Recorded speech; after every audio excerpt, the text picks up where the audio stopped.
welcome to my channel. Welcome to today's video. Today's video is going to be the long-awaited ranking all of my Nars foundations.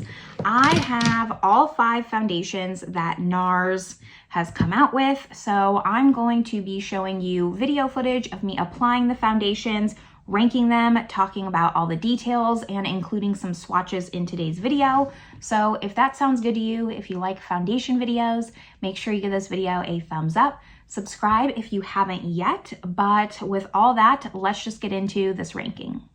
All right, a few housekeeping things before we get started on the number 5 spot.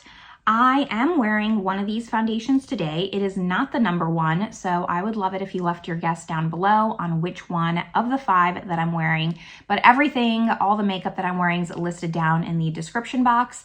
I want to just go over what comes into this ranking when I'm doing this, because it does take me quite some time. So a lot of the ranking is based on personal preference. I'm going to be honest, just how it fits into my lifestyle. I will try to give as much unbiased opinions as I can while showing you the footage of myself applying these foundations, but that's how I'm ranking it. And my preferences are, I like a light to medium coverage, natural finish foundation. I want it to be long wearing, and I really just want like that Goldilocks foundation. That seems silly, that seems like what everyone would like, but that's what I like. I have normal leaning dry skin.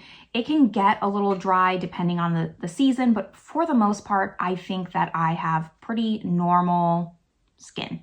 It's kind of settled down with age. It's not too oily, like I'll get oily in my T-zone, but that's really about it.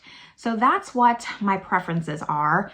Now, like I said, I have all 5 foundations that Nars offers on their website here, and there's a lot of different kinds. So I think I just want to get started in the number 5 spot. That one's gonna go to the Nars Soft Matte Complete Foundation. So while you're seeing me apply this foundation, I am just gonna go over some details. This foundation retails for $42 and comes in 36 shades. It's advertised as a buildable medium to full coverage with a soft matte finish. Now, I'm going to try and save a lot of my thoughts for the end, because I find a very generalized just wear with all 5 of these foundations, and I don't want to repeat myself, make this video longer. But this is the most matte of the 5 foundations, and for me, I find the best way to apply all 5 of these, which is what you're going to see, is with a brush and then smoothed out with a beauty sponge, just to kind of take down those brush marks. I tried going in with multiple different methods. My preferred method is a sponge. It just doesn't look good. Now, with the soft matte foundation in particular, I had a lot of trouble with this. It is just so matte, which is fine because it's advertised as a matte foundation. I want the claims to obviously be what this foundation's about. I was expecting it to be matte. I just wasn't expecting it to be so matte with normal skin. If I had severely dry skin, I would understand more, but every single time that I tried this foundation, it just looked so dry and just crusty on my face, especially around my mouth, my pores. It emphasized everything, no matter how hydrating my base was, no matter what primers I used, no matter the application. I could not figure out a way to get this to work, quite honestly, which is sad. The other 4, I at least found ways to get to work. This one, I could not. It was just a complete dud. It kind of reminds me of the Givenchy Prisme Libre matte foundation, which I did a review on. I'll link that above and below. So I decluttered that foundation, and I'm gonna declutter this foundation. I can't see myself getting around to even trying to get some use out of this. Now, the pro to this is it's a really nice squeeze tube. It does come in 1.5 fluid ounces, and I will agree with the claims that it is buildable, medium to full coverage. So at least what they're saying is matching up. I just don't agree with the soft matte claim. To me, this is like a full-on matte foundation. Now going into number 4, and it is the foundation that I'm wearing, if you guessed it right. It is the Nars Sheer Glow foundation. And I'll be inserting in swatches of all 5 foundations compared to each other at the very end of this video once I sign off. So if you're interested in swatches, the shades, etc., that'll be at the very end. And I have timestamps down below if you're ever interested in jumping around. This I have the shade 4, as well as the soft matte I have the shade 4. So the details on this foundation is it retails for $47 with 40 shades, and they say that this is a sheer buildable coverage with a natural finish. Now I had some of the same issues that I had with the soft matte complete foundation. I just found it to be very dry around my mouth, not doing anything for my pores, just overall very thick and heavy. My biggest issue and the reason I'm putting this at number 4 is, like I said, I want a foundation that the claims match what Nars is saying, right? Like it needs to go together. And this is not sheer and this is not glowy. This is, I think natural finish is even pushing it. To me, this is a soft matte finish, and it definitely isn't sheer. I would say it's light. You can build it up, but the more you build it up, the worse it looks. The only way I can make this work is to really, really go in with hydrating products, like really make sure my skin is moisturized, really make sure like I have another sunscreen layer with added moisturizer. And then I put my Bobbi Brown Vitamin Enriched face base to add even extra moisture. And that's the only way I could use it today without making it look too dry, too crusty. Now it's not full coverage, like you can see some blemishes on my skin, but after that, like that's where it kind of just ends with this, and why I'm just not fully happy, because I think a lot of people will buy this thinking that it's something else that it's just not. It really is a confusing one for me. I know a lot of people love this foundation. It's like a holy grail in the beauty space here. Marlena Stell still raves about this foundation like to this day. So a lot of people love it, but for me, there's just too many factors to make this work for me to just absolutely love it. It looks great on camera, I will give it that, but in real life, the wear down isn't great. It has more cons than pros is really what it comes down to. I'm going to keep it. I was debating whether I wanted to declutter it or not, but I do kind of want to get my money's worth out of this. The shade match is really nice. And I can make it work. So I'm gonna keep it around a little bit longer. Also, this is the only foundation from Nars where it doesn't come with a pump. If it's not a squeezy tube, like a glass bottle, no pump, you have to purchase the pump separately, which I think is not that great. However, this is the foundation with the most amount of shades with 40 shades. So I will give it to them. Like this is their number 1 like staple foundation if I had to guess. Now, while the Sheer Glow was their first foundation, the number 3 spot goes to their newest foundation. This is the Light Reflecting Foundation. I have the shade 5 in this. So this retails for $52 with 36 shades. This claims to have a medium buildable coverage with a natural finish. So the differences between this one and the Sheer Glow is the coverage. This is medium buildable, while the Sheer Glow is sheer buildable, which I disagree with, but they both are supposed to have a natural finish. I would say a little bit more glowy than the Sheer Glow. However, like I do agree that it's a medium coverage. I wouldn't say it's too buildable. Like what you get is what you're gonna get. Same thing, you need a brush, then pat out the brush marks with a sponge. Less is more with really all of these foundations. Less is more. You really only wanna go in with like 1 pump and really spread it around, or else it'll just get too heavy too quickly. But, you know, I'm not loving this as much as I love the other ones. It ranked a little bit higher because I need to worry about it less. Like I can just go in with my normal hydrating primers and it works out. I don't have to specifically make sure that my skin is like super, super hydrated to make this look okay. It is long lasting. It's like average, but for me, it's just too much coverage and not enough naturalness for me to really just get on board with this foundation. Now, number 2 and number 1, they could switch. I like them both equally. Number 1 is just more my style of makeup, whereas number 2 is a little bit less. However, this was the first Nars foundation that I purchased and kind of what got me down this rabbit hole of wanting to purchase all the Nars foundations because I liked it so much. So number 2 is going to go to the Natural Radiant Longwear Foundation. I also have the shade 5 in this. So this retails for $52 with 34 shades. This is a buildable medium to full coverage, so a little bit more coverage than the light reflecting. It is also advertised as a natural finish, just like the light reflecting, just like the Nars Sheer Glow. So to me, this is, again, like just a half step glowier than the light reflecting. I don't know what light reflecting means. I just want to segue back into that. Like, what does that even mean? It doesn't tell me anything. Natural Radiant, that is, I'm pretty sure based off their concealer that was really, really popular. They came out with a foundation to match. And this is a little bit more radiant. To me, this is a natural finish. The other ones were a little bit more on the matte side. Well, Natural Radiant. Okay, I'll say that the light reflecting is natural and the Sheer Glow is still kind of like a natural matte. This I would give a Natural Radiant to. It is buildable to medium, like buildable medium to full. So this is going to give you a lot of coverage and less is more. I'm gonna keep saying the same thing, but you really wanna spread it out. Really try to sheer it out as much as you can. You can build it up, but be very, very careful because same things like this foundation, just Nars as a whole, I don't find that their foundations do anything extra for your skin.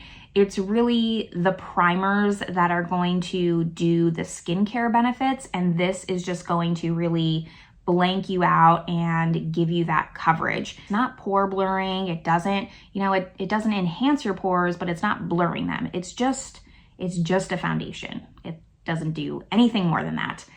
I do really like this though. I've used quite a bit of it. I'm like down to this N here about, and when I brought it in, because I try all these for quite some time. It's been like 6 months I've been talking about doing this video, and it was time for me to film this. So I've used, a good amount of this to really know how I like this foundation, and it's just not one that's an everyday for me, which is why I put it at number 2. But overall, like, I do like this, not enough to repurchase it, but I do like this.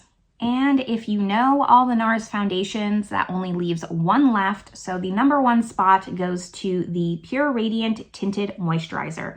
Like I said, this is just more my style. So this retails for $46, still quite expensive for a tinted moisturizer in my opinion. It comes in 16 shades, the least amount of shades in all of their foundations, and this is advertised as a sheer buildable coverage with a radiant natural finish. So I do agree it's a radiant natural finish. It's a little bit more radiant than the Natural Radiant. As we go up in my ranking, basically it goes from ultra matte to more radiant. That would be how I would rank the radiancy on these foundations. I have the shade Light 1.5, the shade range. I wish they had stuck with kind of the same because I also don't find this to be a sheer buildable coverage. To me, this is closest in foundation to the IT Cosmetics CC Plus cream. This is a light to medium coverage. It's not a tinted moisturizer at all. So again, with the naming, like I think it's a little bit misleading. It doesn't really match up, which is fine as long as you know what you're getting into, but it's not a tinted moisturizer. It just has too much grip to it, too much viscosity to be a tinted moisturizer and to really sheer it out. This is the one I had the least problems with. I still, have to be a little bit careful and can get just around my mouth. I'm 34. Like it can look a little crepey, can look just a little heavy and not cute. But for the most part, I can just go in with my normal products. And this one works out well for me, which is why I'm ranking it number 1. It just has the least amount of fuss. So that's why I'm putting it in this spot. But other than that, You can probably tell by my tone of voice here, I don't think highly of really any of these foundations.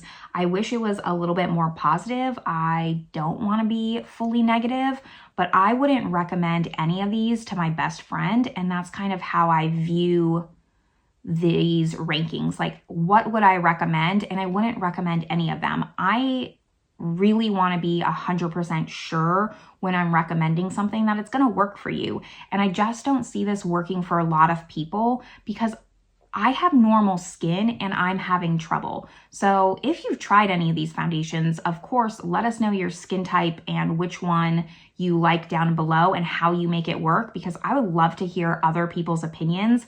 For me, generally, I think that NARS foundations are a little bit dated.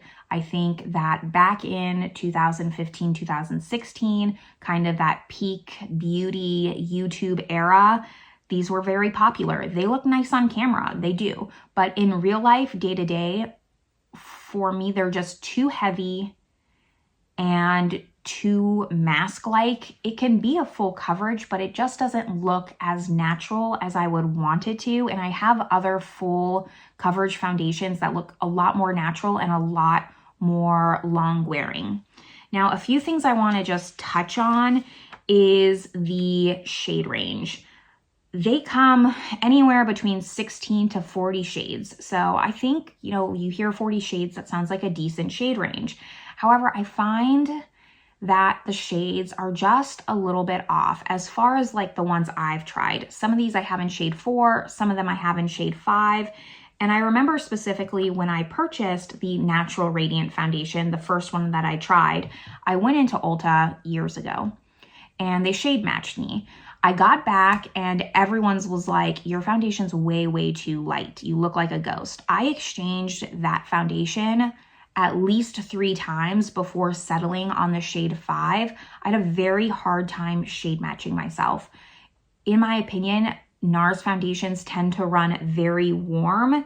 And when I was doing research for this video, something that I saw that was interesting on their website was that every single one of these foundations, there's a little, excerpt that says to make sure you let the foundation dry down 100% before deciding your shade.